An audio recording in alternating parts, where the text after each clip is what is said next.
So, continuing with part 4, chapter 9 of Bram Stoker's Dracula. Hope, yeah. I won't continue the sentence because I don't know what I wanted to say. Easy, boy, easy. Letter. Dr. Seward to Honorable Arthur Hornwood. 3rd of September. My dear Art, Van Helsing has come and gone. He came on with me to Hillingham and found that, by Lucy's discretion, her mother was lunching out, so that we were alone with her. Van Helsing made a very careful examination of the patient. He is to report to me, and I shall advise you, for of course I was not present all the time. He is, I fear, much concerned, but says he must think. When I told him of our friendship and how you trust to me in the matter, he said, "You must tell him all you think. Tell him what I think, if you can guess it, if you will. Nay, I'm not jesting. This is no jest, but life and death, perhaps more." I asked what he meant by that, for he was very serious. This was when we had come back to town, and he was having a cup of tea before starting on his return to Amsterdam. He would not give me any further clue. You must not be angry with him, Art, because his very reticence means that all his brains are working for her good. He will speak plainly enough when the time comes, be sure. So I told him I would simply write an account of our visit, just as if I were doing a descriptive special article for the Daily Telegraph.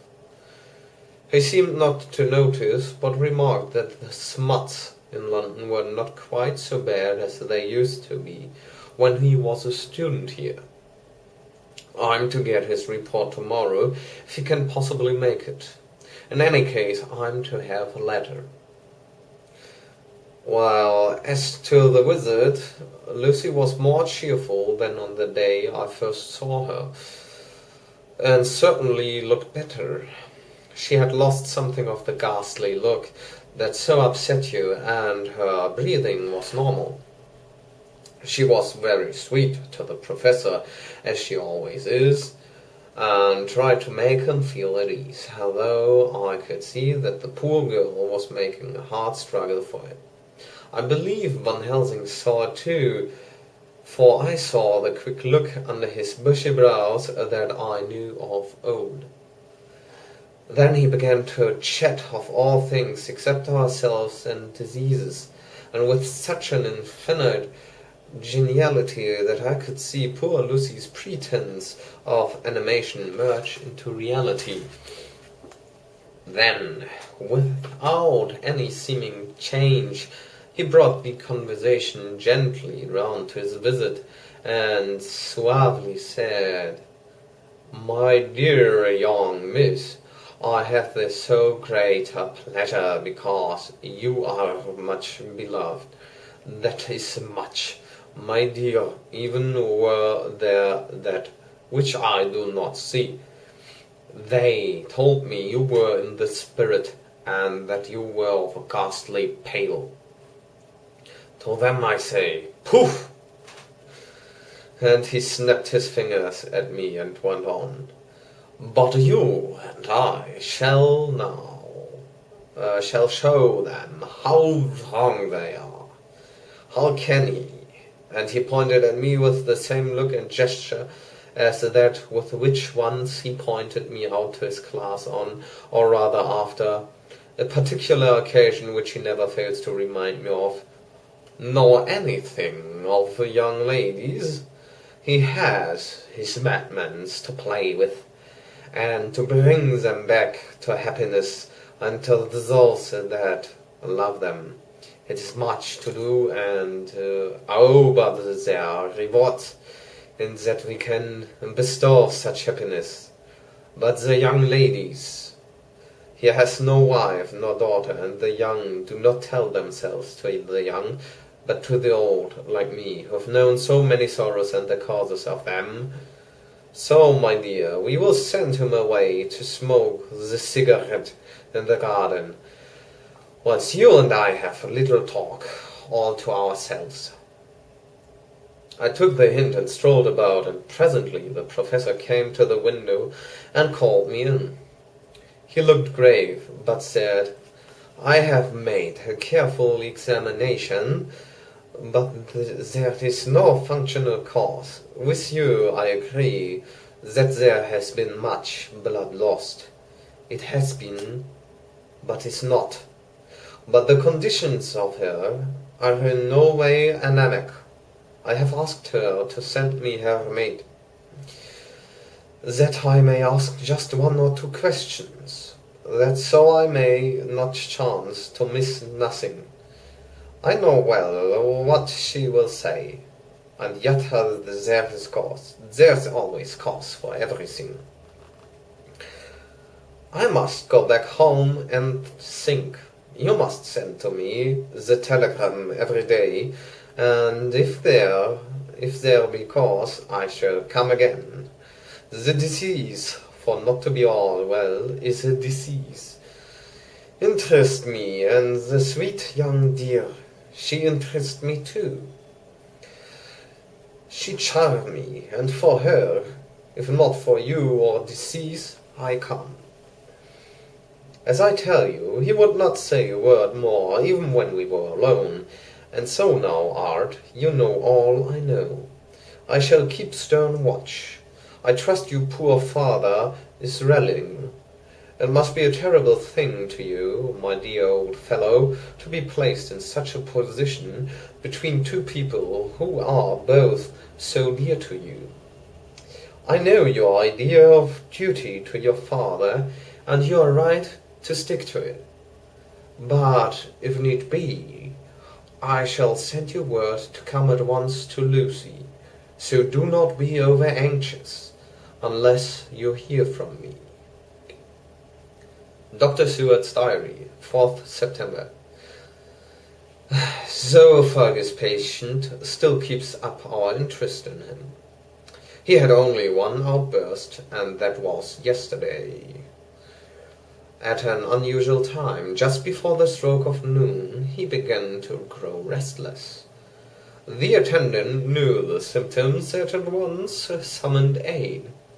Fortunately, the men came at a run and were just in time, for at the stroke of noon he became so violent that it took all their strength to hold him. In about 5 minutes, however,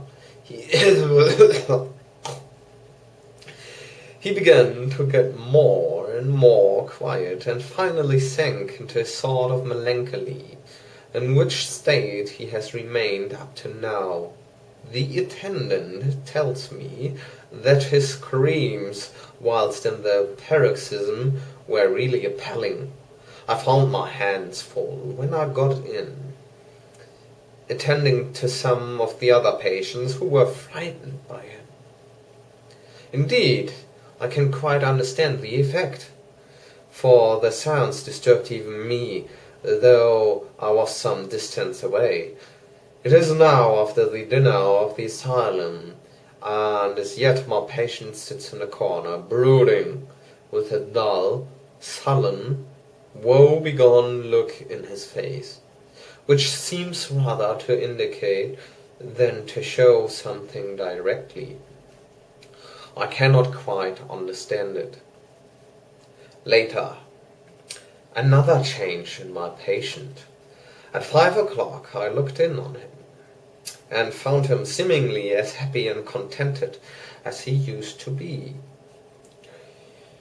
He was catching flies and eating them, and was keeping note of his capture by making nail marks on the edge of the door between the ridges of padding. When he saw me, he came over and apologized for his bad conduct, and asked me in a very humble, cringing way to be led back to his own room and to have his notebook again. I thought it well to humour him, so he's back in his room, with the window open. He has the sugar of his tea spread out on the windowsill, and is reaping quite a harvest of flies. He's not now eating them, but putting them in a box, as of old, and is already examining the corners of his room to find a spider. I tried to get him to talk about the past few days, for any clue of his thoughts would be of immense help to me. But he would not rise. For a moment or two he looked very sad, and said in a sort of far away voice, as though saying it rather to himself than to me, "All over, all over. He has deserted me. No hope for me now, unless I do it for myself." Then suddenly turning to me in a resolute way, he said, "Doctor, won't you be very good to me, and let me have a little more sugar? I think it would be good for me." "And the flies?" I said. "Yes, the flies like it, too, and I like the flies. Therefore I like it." And there are people who know so little as to think that madmen do not argue.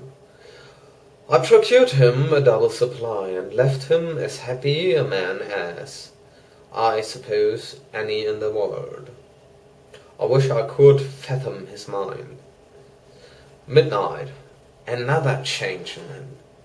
I had been to see Miss Westenra, whom I found much better, and had just returned, and was standing at our own gate looking at the sunset, when once more I heard him yelling. As his room is on the side of the house, I could hear it better than in the morning.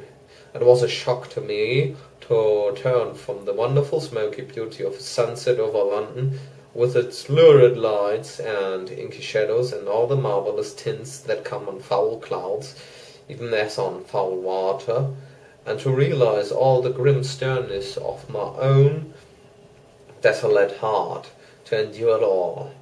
I reached him just as the sun was going down, and from his window saw the red disk sink.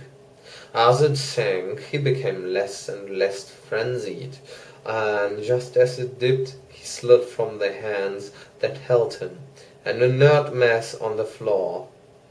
It is wonderful, however, what intellectual recuperative power lunatics have, for within a few minutes he stood up quite calmly and looked around him. I signalled to the attendants not to hold him, for I was anxious to see what he would do. He went straight over to the window and brushed out the crumbs of sugar.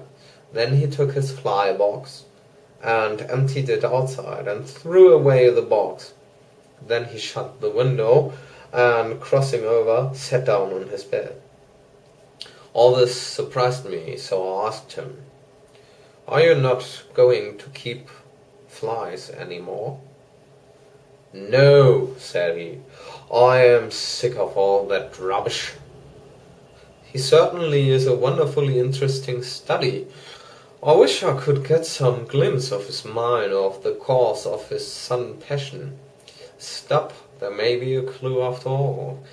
If we can find why today his paroxysm came on at high noon and at sunset. Can it be that there is a malign influence of the sun at periods which affects certain natures, as at times the moon does others? We shall see. Telegram, Seward, London to Van Helsing, Amsterdam, 4th of September. Patient still better today. Telegram, Seward, London to Van Helsing, Amsterdam, 5th of September. Patient greatly improved. Good appetite, sleeps naturally, good spirits, colour coming back. Telegram, Seward, London to Van Helsing, Amsterdam, 6th of September. Terrible change for the worse. Come at once. Do not lose an hour. I hold over telegram to Hornwood till have seen you. Next time, chapter 10.